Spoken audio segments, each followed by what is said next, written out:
Ici, regard sur la République démocratique du Congo, une émission de Makolo Digital Radio-Télévision avec votre serviteur de tout le temps, Don Kayembe, depuis New York City.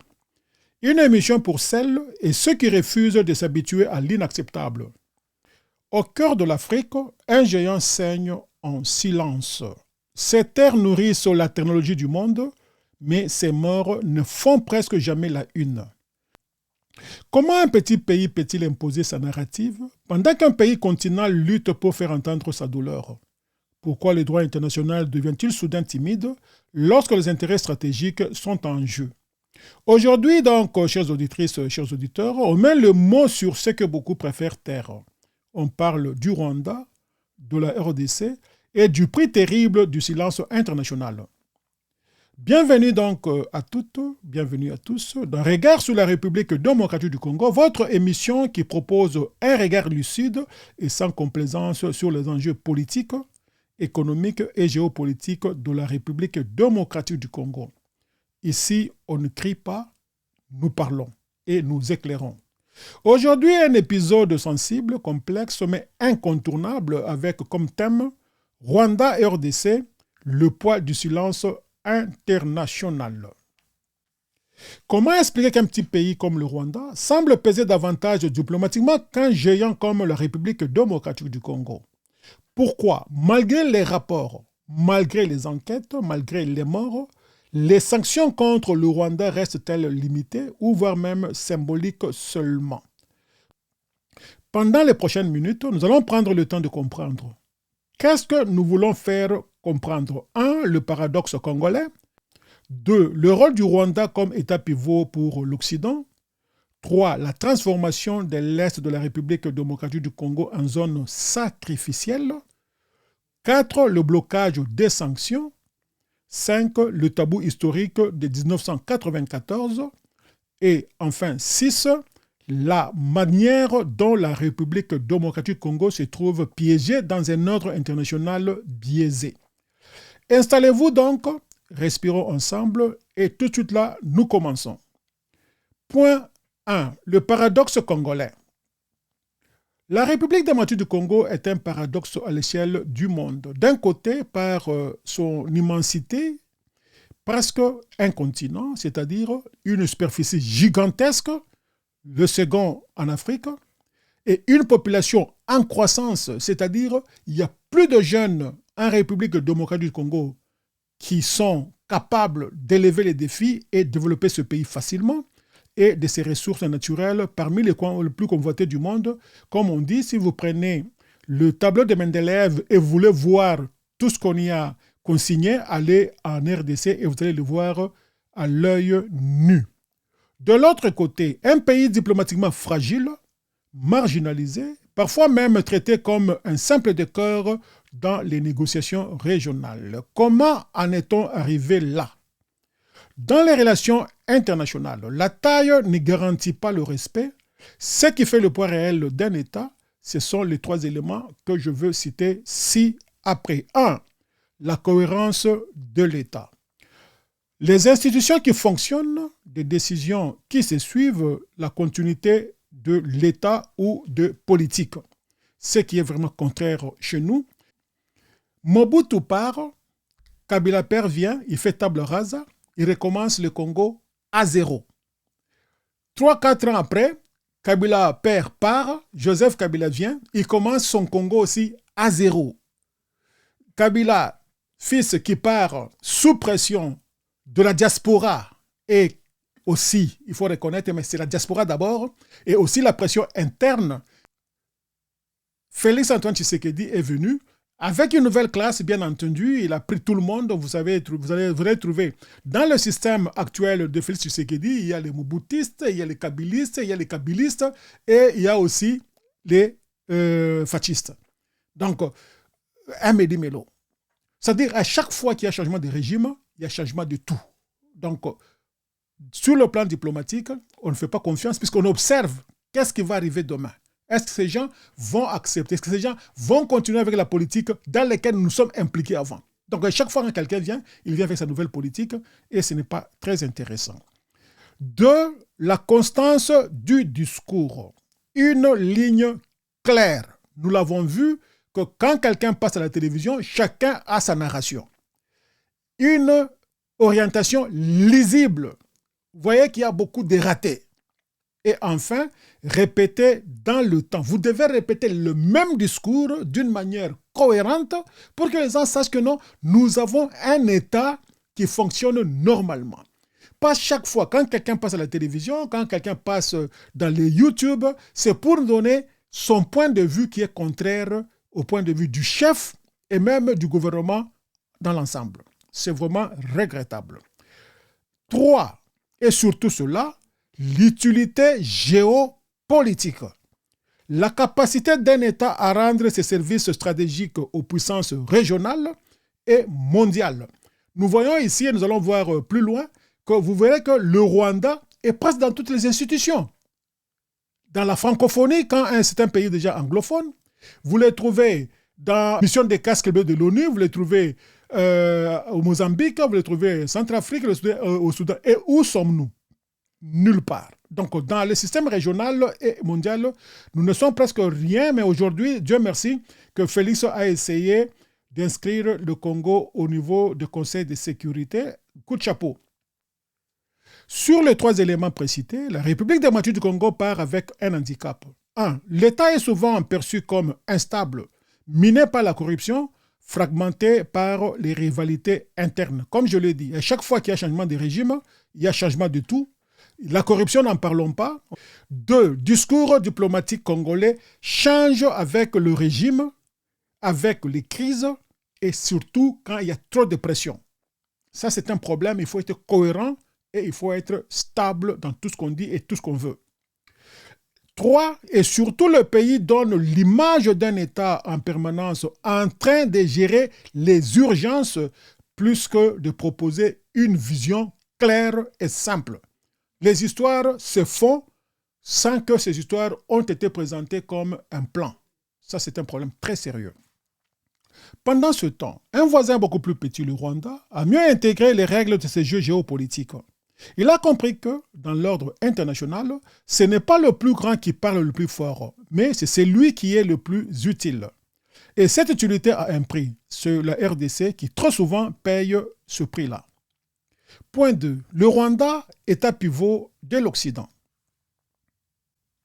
Le Rwanda, dans cette question, n'est pas seulement un pays issu d'une histoire tragique, mais c'est un État pivot. Qu'est-ce qu'un État pivot alors? C'est un État discipliné avec un pouvoir central. Fort malheureusement au Rwanda, on ne peut pas les admirer, c'est un pouvoir autoritaire. 2. C'est un État prévisible dans ses orientations. Donc vous devez dire aux gens exactement ce que vous voulez et les gens savent aussi qu'est-ce que vous cherchez. 3. L'État doit être capable de se présenter comme un partenaire fiable pour les grandes puissances. C'est ce que nous sommes en train de faire, mais ça ne vient toujours pas. Le Rwanda a construit cette image comme un pays sécurisé, comme une capitale moderne et propre, et un État qui communique bien en anglais comme en français. Et 4, un pouvoir qui se positionne comme champion dans la stabilité et dans la lutte contre l'insécurité. Concrètement, cela se traduit comment? Le Rwanda déploie les troupes à l'étranger, participe activement aux missions internationales et se propose comme solution militaire dans les contextes où les grandes puissances ne veulent plus engager leurs troupes au sol. En langage diplomatique, cela envoie un message simple. Nous faisons le travail que vous ne voulez pas faire. Et dans ce langage-là, tout se négocie. Ce rôle d'auxiliaire sécuritaire donne au Rwanda un capital politique, un capital qui se transforme en indulgence dans les critiques, en lenteur dans la mise en place de sanctions et en soutien financier et militaire maintenu malgré les controverses. Autrement dit, tant que le Rwanda reste utile à certains acteurs majeurs, il bénéficie d'une forme de protection implicite. Même lorsque son rôle dans l'Est de la République démocratique du Congo est mis en cause, la question qui domine dans certaines capitales n'est pas que fait-on pour la justice, mais plutôt peut-on se passer de ses partenaires? Ce décalage entre la réalité des souffrances sur terrain et les calculs froids des intérêts, c'est précisément là que commence le poids du silence international. Point 3. L'Est de la RDC, zone sacrificielle. L'Est de la République démocratique du Congo n'est pas seulement une zone de conflit, mais c'est devenu dans le système mondial une zone sacrificielle. Qu'est-ce que cela veut dire? C'est un espace où plusieurs règles semblent s'assouplir, voire même disparaître. Entre autres, le droit international devient flexible, la souveraineté d'un État est constamment négociée et la violence n'est plus un accident, mais un élément permanent de paysage. Pourquoi une telle situation dure-t-elle depuis si longtemps? Sous les collines, sous les forêts, sous les villages déplacés et détruits, il y a des minéraux comme le coltan, cobalt et de l'or, et d'autres ressources indispensables à l'économie mondiale, à la transition numérique, aux batteries et aux technologies dites vertes. Dans ce contexte, l'instabilité n'est plus seulement un problème, elle devient pour certains fonctionnelle. Une région instable avec de multiples groupes armés, des frontières poreuses, des milices locales et étrangères, permet de détourner les responsabilités, de brouiller les chaînes d'approvisionnement et de maintenir le prix d'achat bas au niveau local. Le Rwanda dans ce système n'est pas seulement un acteur, mais il est un maillon très efficace. Très efficace par ses réseaux, par ses liens avec certains groupes armés, par sa capacité à organiser ou à faciliter la sortie des minéraux vers l'international. Pendant ce temps, les populations locales paient le prix fort. Déplacements forcés, massacres, violences sexuelles, destruction des tissus sociaux, et l'on présente cette violence comme un conflit local, alors qu'elle alimente une chaîne de valeurs mondiales. L'Est de la République démocratique du Congo est ainsi transformé en zone sacrificielle. Sacrifié au nom de la stabilité ailleurs, le Rwanda dit propre, organisé à cause de nos minéraux, à cause de la guerre qu'ils nous ont imposée, sacrifié au nom de la croissance ailleurs, c'est-à-dire les entreprises des affaires dans le monde qui subsistent à cause de nos ressources, et le Rwanda, l'Ouganda et le Burundi dans une certaine mesure. Point 4. Pourquoi des sanctions n'arrivent toujours pas? Face à tout ce que nous venons d'énumérer, une question revient sans cesse. Pourquoi les sanctions ne suivent toujours pas? La question n'est pas, y a-t-il des preuves? Non. Le rapport des experts internationaux existe. Les enquêtes existent. Les témoignages, n'en parlons pas. La vraie question est donc, à qui profite le statu quo?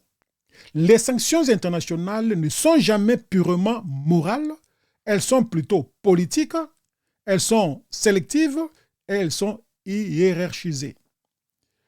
Sanctionner lourdement le Rwanda serait fragiliser un allié sécuritaire important dans la région, serait reconnaître que le modèle soutenu depuis près de 30 ans présente de graves dérives, serait aussi ouvrir un débat gênant sur la responsabilité de ceux qui ont financé, soutenu et célébré ce modèle du soutien au Rwanda. Alors, que se passe-t-il à la place? On temporise, cesser le feu, reculer des positions là où vous étiez avant, donc une distraction.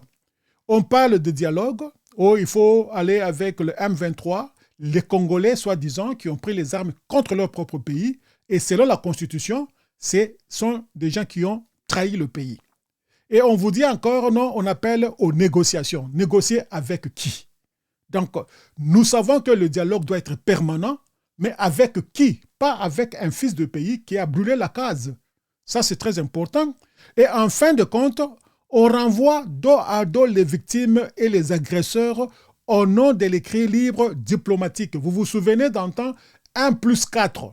Donc, les gens qui ont pris les armes, qui ont déchiré le pays, ils sont devenus des vice-présidents de la République. 1+4. Au nom de négociations. Ces langages de prudence, en apparence raisonnables, ont un coût. Ce coût sont les vies humaines, les gens qui meurent chaque jour, partout au pays. Ce coût sont des générations congolaises qui grandissent dans la guerre, dans les déplacements et dans la peur. Le silence n'est jamais neutre. Dans ce cas précis, il protège certains acteurs comme Paul Kagame et il condamne d'autres au chaos comme la population dans l'Est de la République démocratique du Congo. Alors, revenons-en au point 5, le tabou de 1994. Impossible de parler du Rwanda sans parler de 1994, créé par les Rwandais eux-mêmes. Le génocide des Tutsis est une tragédie absolue, un crime contre l'humanité qui a marqué l'histoire contemporaine et la conscience du monde. Le mémoire des génocides est légitime, nécessaire et doit être protégé. Protéger aussi les intérêts des Congolais qui meurent chaque jour, n'est-ce pas? Protéger aussi l'insécurité qui dévaste la situation en République démocratique du Congo. On ne peut pas s'occuper d'un côté et oublier de l'autre côté. Puisque quand on parle du génocide rwandais, on nous dit qu'il y avait 800 morts. Mais au Congo, il y a des millions de morts depuis 30 ans. Alors pourquoi deux poids deux mesures? Mais cette mémoire est aussi devenue parfois un bouclier géopolitique. On doit parler de ça. Toute critique de l'action du Rwanda dans la région du Grand Lac se heurte souvent à un réflexe immédiat, suspicion. Est-ce que vous faites partie des gens qui ont négocié, les gens qui ont planifié, les gens qui ont tué? Ou il y a des disqualifications, donc on vous considère comme quelqu'un qui n'est pas sensible. Il y a des accusations de manque de sensibilité ou de compréhension de l'histoire. Et comme résultat de tout ça, beaucoup d'acteurs politiques, diplomatiques, mais aussi intellectuels et médiatiques, hésitent à questionner la politique régionale du Rwanda par peur d'être mal compris ou assimilés à des négationnistes comme Charles Onana. Il en connaît beaucoup sur ce sujet.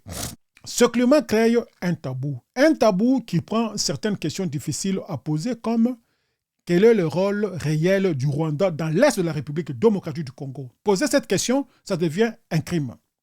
Comment articuler mémoire des génocides et responsabilité actuelle? Est-ce que les morts qui étaient au Rwanda lors des génocides créés par les Tutsis rwandais, est-ce que ces morts sont plus valeureux que les morts que nous avons au Congo?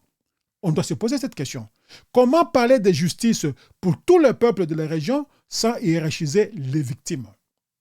Est-ce qu'on peut dire que les uns sont morts avec raison et ceux qui meurent au Congo n'ont pas raison? Ont-ils choisi de mourir? Soyons sérieux. Lorsque la mémoire d'un crime passé devient un argument pour neutraliser tout débat sur les crimes présents, quelque chose se brise. Ce silence ne sert ni à la vérité, ni à la justice, ni à la paix durable. Reconnaître la tragédie de 1994 et exiger la vérité sur ce qui se passe aujourd'hui en République démocratique du Congo ne sont pas des dispositions contradictoires. Ce sont deux exigences qui doivent aller ensemble. Alors, évoluons, point 6, la République démocratique du Congo face à un ordre biaisé. Dans tout cela, où se situe la République démocratique du Congo? La République démocratique du Congo parle. Les Congolais, les autorités, le président de la République et aujourd'hui la communauté internationale parlent aussi. Ces autorités prennent la parole, protestent, dénoncent. La société civile s'exprime, le mouvement citoyen se mobilise, la diaspora s'organisait et s'est organisée. Et si aujourd'hui il y a eu guerre et réussite de changement politique au Congo, c'est à cause de la diaspora. Mais la République démocratique parle depuis une position de faiblesse. Quelle est notre faiblesse? On va les énumérer. L'image du pays sur la scène internationale reste souvent celle d'un État instable, comme je l'ai expliqué plus haut, à chaque président de nouvelles visions. Corrompus, nous devons combattre cette corruption, pas par le verbe, mais par les actions. Fragmenté, président élu, opposition politique, opposition radicale, opposition ceci, cela, ça doit cesser. Un peuple doit être uni. Le président, il doit y avoir qu'un seul président. Comment voulez-vous que le peuple insulte leur président qui a été élu, même si vous n'avez pas élu, il a été élu par la majorité des autres Congolais, il doit être respecté. Nous devons avoir un président et un seul à un moment donné de l'histoire. Et puis on dit que la RDC est incapable de contrôler son territoire. Ça, c'est très important. Nous avons des militaires, des milliers de militaires, 3-4 fois que le nombre de militaires rwandais. Mais nous ne savons pas contrôler notre pays, la sécurité. Vous avez des ministres en charge de la sécurité qui ne savent pas sécuriser les Congolais en dehors des zones en proie d'insécurité de guerre. Par exemple, à l'ouest, à Kinshasa, c'est pire quand même à l'est. Cette histoire, nous devons décrier, nous devons monter la voix pour que tout change. Tout doit changer. Dans l'ordre international, cela a une conséquence directe. On écoute moins ceux qu'on ne respecte pas. Même avec des rapports d'organisations internationales, même avec des preuves documentées, la parole congolaise peine à être prise au sérieux. Cette disqualification n'est pas seulement diplomatique, elle est symbolique. Elle renvoie à l'idée que la souffrance congolaise est un problème de plus dans une région habituée à la violence. Pourtant, la République démocratique du Congo pourrait avoir une voix puissante par sa démographie, par sa culture. Nous avons une culture multidimensionnelle, par son potentiel économique et par son rôle central sur le continent. Mais pour que cette voix porte de fruits, il faudra 1. Renforcer l'État à l'intérieur, l'unité nationale. Nous devrons aussi construire une diplomatie cohérente et constante. Comment voulez-vous diriger le pays à partir de Kinshasa? Vous avez 26 provinces.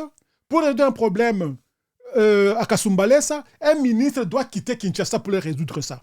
Vous avez un problème aux États-Unis, un ministre doit quitter Kinshasa pour venir régler le problème. Comme si les Congolais des États-Unis, qui connaissent la langue, qui connaissent la culture américaine, ne peuvent pas résoudre ce problème-là.